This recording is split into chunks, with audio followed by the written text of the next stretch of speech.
This is a little video of how I cultivate my own probiotics.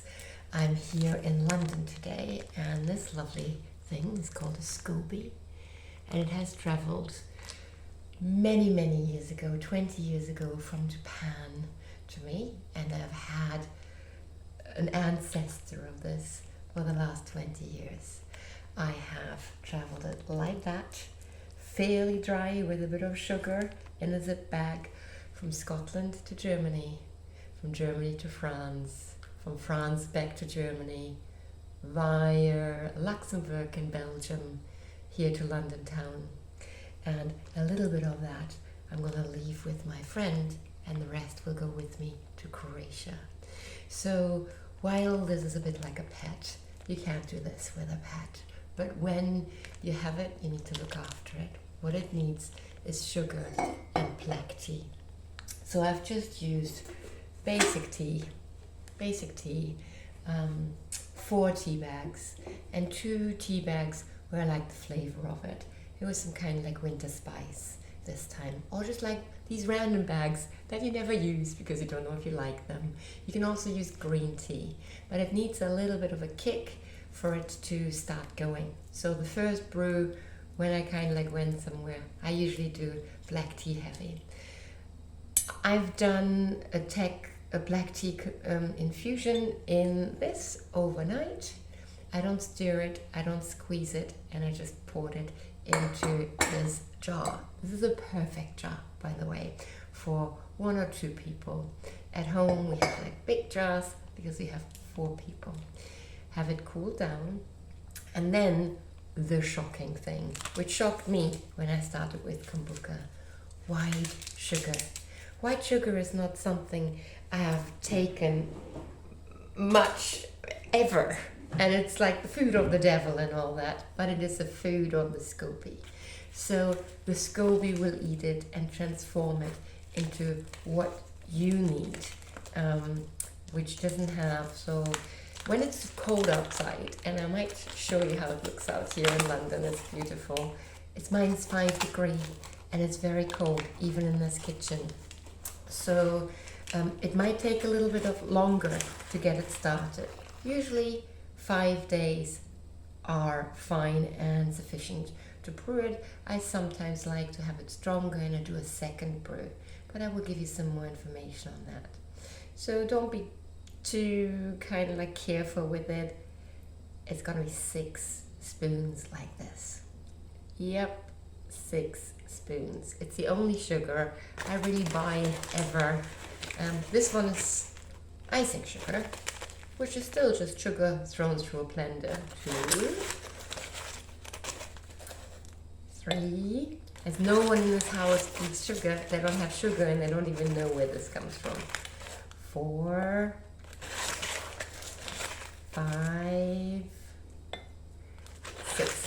So you can just use whichever rubbish sugar you have. Isn't that amazing? Yeah. Well, so if you're really keen to make it a raw cane sugar or honey, well, be my guest. But I was strongly suggested by Japanese people that that is neither necessary nor actually really useful to make the sugar hard to access to the SCOBY. You want to make it as easy as possible. Obviously, if you like organic, go for organic. So what I'm not doing is taking this spoon to stir it around, because I don't put any metal into the liquid. So I would take a chopstick, for example, and just kind of like let it merge. So the icing sugar merges very easily. Sometimes it's good to keep the tea a bit warm because it makes it easier to solve the granulates. You want to have as little lumps in there as possible, and you want to have it well mixed. Okay. Then we have this lovely baby. I talk to it because it has been in this lovely little pouch there for quite a while, a little while. It had had plenty of sugar, just a little bit of liquid, so I can travel with it easily. Because it also, if you would have seen it earlier, it puffs up. So if it puffs up too much, you need to air it once in a while, it will blow the bag. So you need to look after it. You need to attend to it while you're traveling.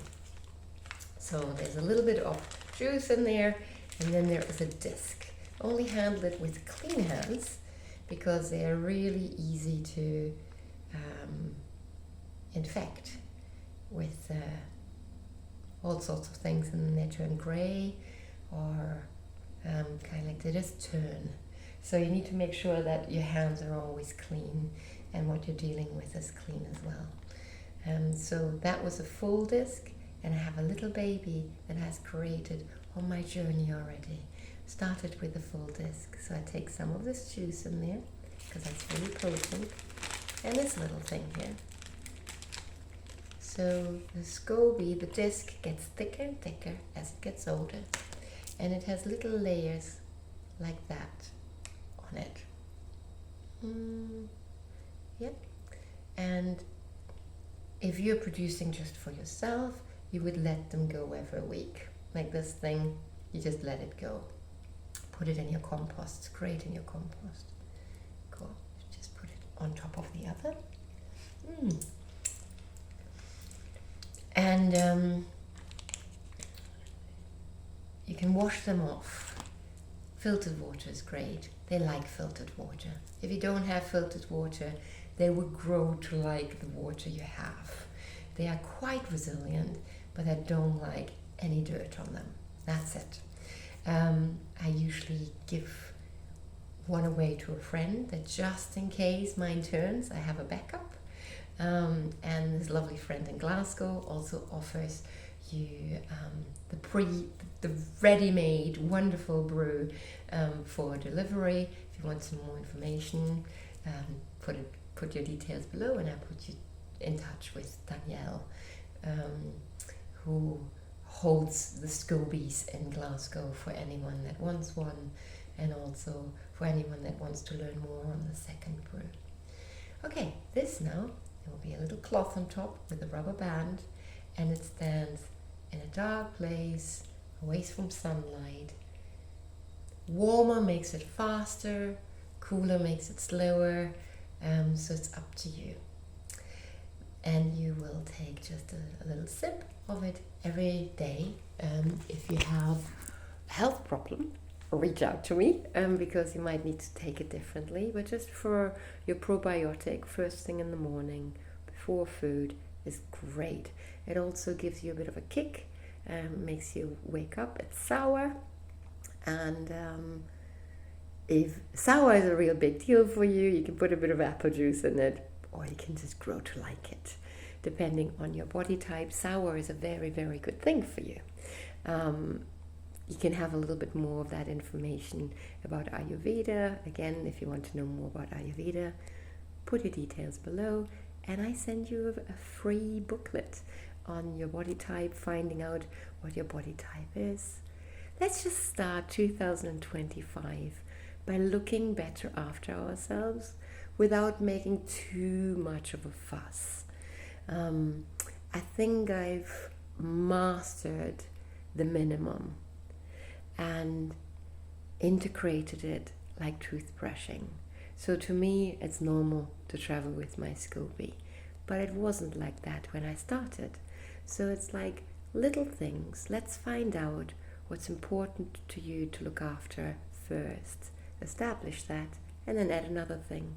For that, I've developed a course called the Holistic Reset, which starts tomorrow again. It goes every full moon, the day before the full moon.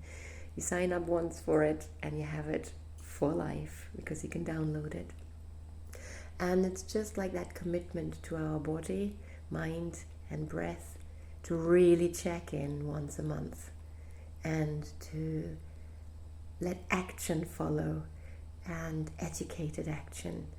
It's not massive, the course, it's really simple, it's easy to apply, and yet you will find resistance, because resistance is what builds the strength.